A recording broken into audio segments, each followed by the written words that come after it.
Saya juga nggak tahu kenapa itu ya. Bismillahirrahmanirrahim. Assalamualaikum warahmatullahi wabarakatuh. Waalaikumsalam warahmatullahi wabarakatuh. Alhamdulillah wassalatu wassalamu ala rasulillah wa ala alihi wa ashabihi wa mawalah la hawla wa la quwata illa billah. Masya Allah, jujur dari sekian banyak kita ikut di Islam itu Indah, hari ini temanya yang paling agak berat kalau menurut saya secara pribadi, karena ini berbicara tentang laki-laki versus perempuan yang ini merupakan kehidupan kita sehari-hari, dan di sini banyakkan perempuan ini. Jadi kalau salah ngomong nggak bisa pulang kita, Ustadz. Udah diancam, jangan-jangan. Mohon maaf tanpa bermaksud menggurui, mungkin yang kami sampaikan ini hanya berdasarkan bacaan dan pengalaman pribadi saja, tidak mewakili kaum laki-laki di sana. Kalau ada yang merasa kayaknya sama, ya udah berarti sama aja, tapi tidak mewakili semua laki-laki yang ada di luar sana. Kenapa laki-laki cenderung tidak mau lama-lama mendengarkan cerita pasangannya, tapi langsung memberikan solusi? Pertama tadi disampaikan oleh guru kita Ustadz Syam, memang walaisa dzakaru kal unsa, laki-laki dan perempuan itu tidak sama, berbeda. Laki-laki tidak bercerita dan kurang suka mendengar cerita. Sudahlah dia tidak suka bercerita, kalau ibu lagi bercerita dia kabur. Kenapa begitu? Pertama dari segi biologis memang berbeda laki-laki dan perempuan, bahwa otak laki-laki disetting oleh Allah Subhanahu wa taala ketika menerima dan merespon informasi berbeda.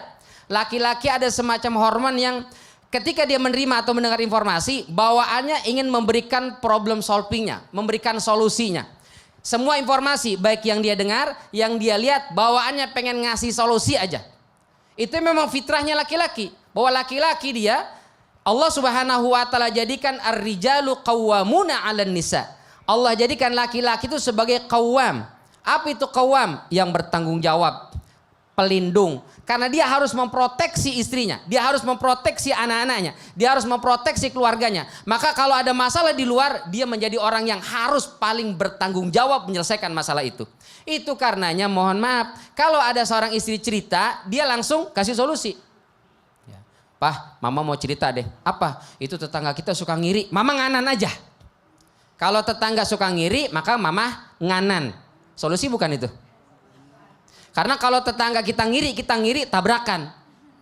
Jadi kalau dia ngiri, kita nganat. Tar dulu, dengar dulu ceritaku. Ya intinya apa? Mohon maaf. Jadi memang secara biologi struktur otak kita berbeda. Sehingga masyarakat secara umum, secara sosial budaya mendidik anak laki-lakinya untuk langsung merespon segala sesuatu itu dan dituntut untuk bisa memecahkan masalahnya. Maka dari kecil laki-laki dituntut untuk menemukan masalah itu dan dia harus bertanggung jawab menyelesaikan masalahnya. Sehingga mohon maaf, ketika dia sudah berumah tangga, itu yang sering terjadi. Istrinya ingin curhat cerita panjang lebar, dia nggak mau panjang lebar. Sudah langsung aja intinya apa. Dan ini mohon maaf, itu fitrahnya laki-laki seperti itu, tapi bukan berarti tidak bisa dirubah. Maka ibu langsung aja sampaikan, Pah, mama mau cerita, tapi jangan dipotong dulu ya. Pah, mama mau cerita, dengerin aja ya. Udah, suami akan dengerin sambil main HP. Jangan sambil main HP dengerinnya. Iya. Jadi kita harus proaktif, saling ngasih tahu, Bu ya. Karena laki-laki kalau nggak dikasih tahu, nggak tahu dan nggak ngerti. Capek Ustaz ngasih tahu melulu. Memang begitulah rumah tangga, betul nggak? Ada kalanya kita mengingatkan, ada kalanya kita diingatkan. Dan kata Ustaz Syam tadi, contoh kita yang terbaik adalah Baginda Sallallahu Alaihi Wasallam. Nabi adalah sosok yang pendengar terbaik. Istrinya cerita panjang lebar, Nabi dengarkan.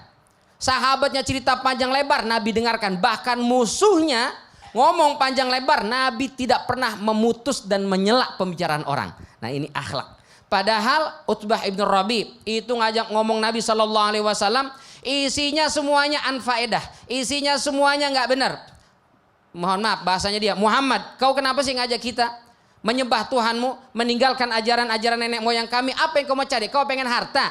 Kami bikin kau orang paling kaya. Stop. Kau menghina Tuhan-Tuhan kami. Apa yang kau cari? Perempuan.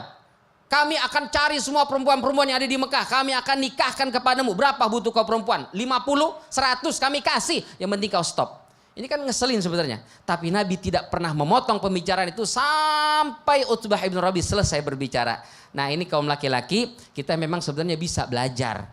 Yang penting tadi jangan keburu langsung dicemberutin. Subhanallah. Langsung cemberut. Udah aku gak mau cerita. Cerita apa mah? Gak usah, gak jadi. Akhirnya gak belajar laki-laki. Ini saya dapat pelajaran baru nih, berarti akhlak baginda Rasul itu adalah salah satunya adabnya tidak pernah mencela atau memutus omongan orang Memotong lain. pembicaraan orang lain. Jadi ketika seorang laki-laki mendengarkan unek-uneknya wanita, niatinnya dua. Sunnah ngikutin sunnah Rasul, dapat pahala. Betul. Ya kan? Habis itu ngikutin perintah Allah. Jadi kayak ya udah emang omongan perempuan kita kadang-kadang yang diomongin itu mulu ya Bu ya. Gitu. Ngulang-ngulang mulu ya, tapi ya udah suaminya mungkin ya udah sambil dengerin sambil zikir aja lah. Yang penting itu jadi nilai ibadah bisa begitu berarti Ustadz ya. Ya, Masya Allah, tabarakallah, jazakallah.